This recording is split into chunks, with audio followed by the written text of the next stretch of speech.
Is poverty growing again in Sub-Saharan Africa? Incomes in Sub-Saharan Africa are falling further behind the rest of the world amid a tepid economic recovery, the IMF said on Friday, warning of risks from geopolitics, domestic instability, and climate change. Apart from that West Africa's Sahel becoming a drug trafficking corridor, UN has warned about the region.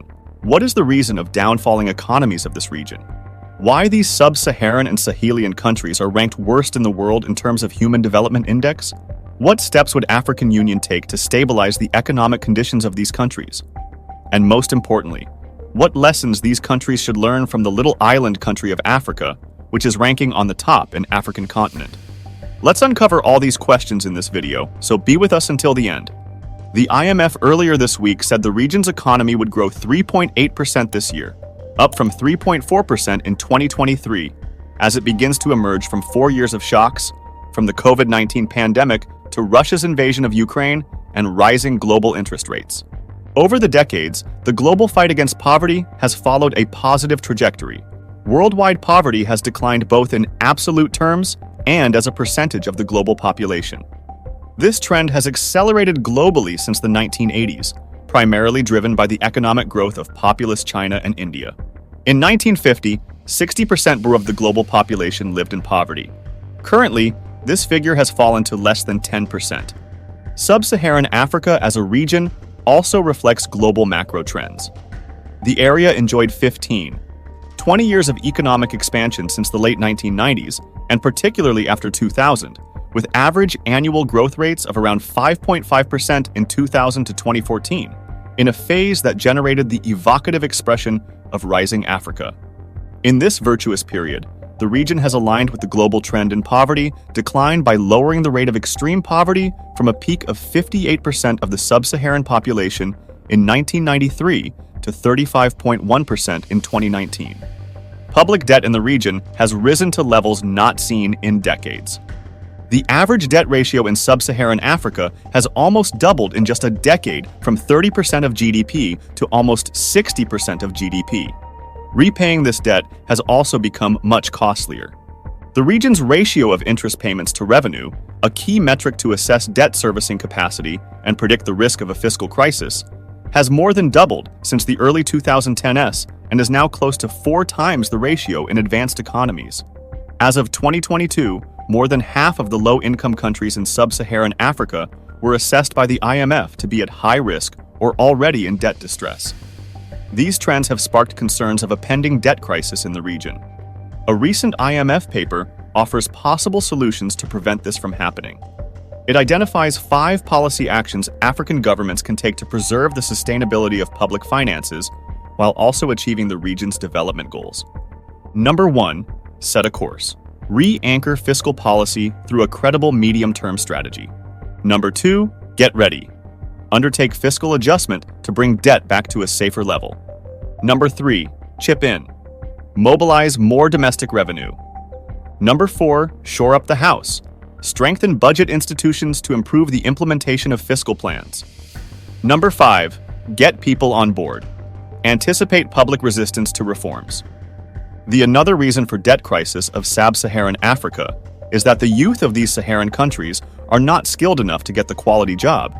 Instead of learning the modern skills, youth of Saharan countries is involved in the drug trafficking.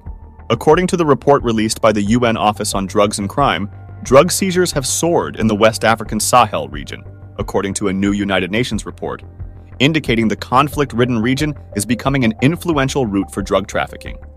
In 2022, 1,466 kilograms of cocaine was seized in Mali, Chad, Burkina Faso, and Niger, compared to an average of 13 kilograms between 2013 and 2020. Cocaine is the most seized drug in the Sahel, after cannabis resin. Before we proceed further, discussing the record-breaking seizure of drugs in Senegal, geopolitical significance of Sahel, and emerging trends in the African economy, I'd like to hear from you. Are you finding this video informative? Feel free to share your thoughts and questions in the comment section below. And if you're finding it helpful, please consider liking and subscribing to our channel. Your support means a lot to us and helps us reach a wider audience and the content that you'll love. Let's continue this journey together. Cocaine is the most seized drug in the Sahel, after cannabis resin, the report said. The analysis comes as Senegal, which borders on the Sahel, announced Sunday a record-breaking cocaine seizure of 1,137 kilograms, the most ever intercepted on land and valued at $146 million near an artisanal mine in the east of the country. Incidents like this are becoming more common in the region. In one incident last year in December, the Senegalese Navy seized a total of 3 tons of cocaine at sea. The location of the Sahel, lying south of the Sahara Desert and running from the Atlantic Ocean to the Red Sea, makes it a natural transit point for the increasing amount of cocaine produced in South America and destined for Europe. The trafficking has detrimental effects on both peace and health, locally and globally. The involvement of various armed groups in drug trafficking continues to undermine peace and stability in the region. The report highlighted that the drug trade provides financial resources to armed groups in the Sahel, where extremist networks have flourished as the region struggles with a recent series of coups. Drug trafficking is facilitated by a wide range of individuals, which can include members of the political choice, community leaders, and leaders of armed groups, and this enables armed groups to sustain their involvement in conflict, notably through the purchase of weapons. Traffickers have used their income to penetrate different layers of the state, allowing them to effectively avoid prosecution. Increased trafficking networks in the region are spilling out onto local markets and leading to higher drug consumption. Director of West Africa Observatory of Illicit Economies said that we've had reports of rising crack cocaine consumption in Agadez, Niger, driven by payment in kind. Smaller traffickers get paid in drugs and offloaded onto local markets because they don't have the contacts in more lucrative consumption destinations. According to the national TV announcement, a patrol in southwest Niger on Monday intercepted a shipment of cannabis and tramadol, an opioid painkiller pill, worth $50,000. Corruption and money laundering are major enablers of drug trafficking, and recent seizures and arrests revealed that political elite, community leaders, and leaders of armed groups facilitate the drug trade in the Sahel. Leonardo Santos Simao, special representative of the UN Secretary General for West Africa, said that the states in the Sahel region, along with the international community, must take urgent, coordinated, and comprehensive action to dismantle drug trafficking networks. Youth unemployment, injustice and inequality, drug trafficking, all this have lured Saharan countries into the backward era. But there's one African nation that has shown progressive development. Mauritius stands on top in the list of 56 African countries. Mauritius's development story is a fairy tale in Sub-Saharan Africa, SSA. Not any other country in the SSA has managed its economy so successfully. From a sugarcane-based, low-income country with a per capita income of $260 in the 1960s, the island has transformed itself into an upper-middle income country with a per capita income that now exceeds $10,000. Moreover, as an enduring democracy, Mauritius continues to be a regional leader when it comes to political stability, and was ranked first among the 54 African nations in the 2021 Ibrahim Index of African Governance. Notwithstanding its small size with a population of 1.3 million in 2023 and remote location off the eastern coast of the African continent, Mauritius stands out as a shining example of successful diversification. From a monocrop agriculture-based economy, it has diversified its production base towards tourism, textile and apparel, and fisheries.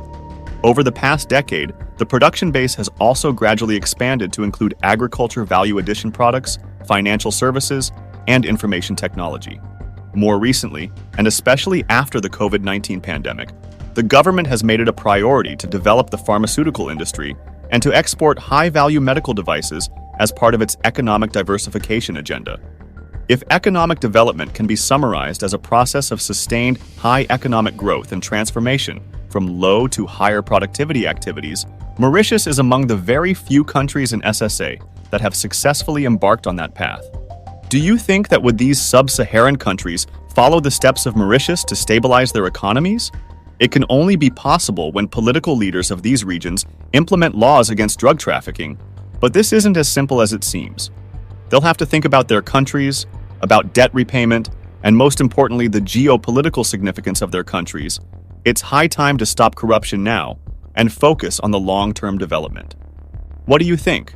Let us know your opinions in the comments section. And don't forget to share the video and like and click on the subscribe button as well for remaining updated of the current trends in this fast-paced modern world. Until next video, stay tuned.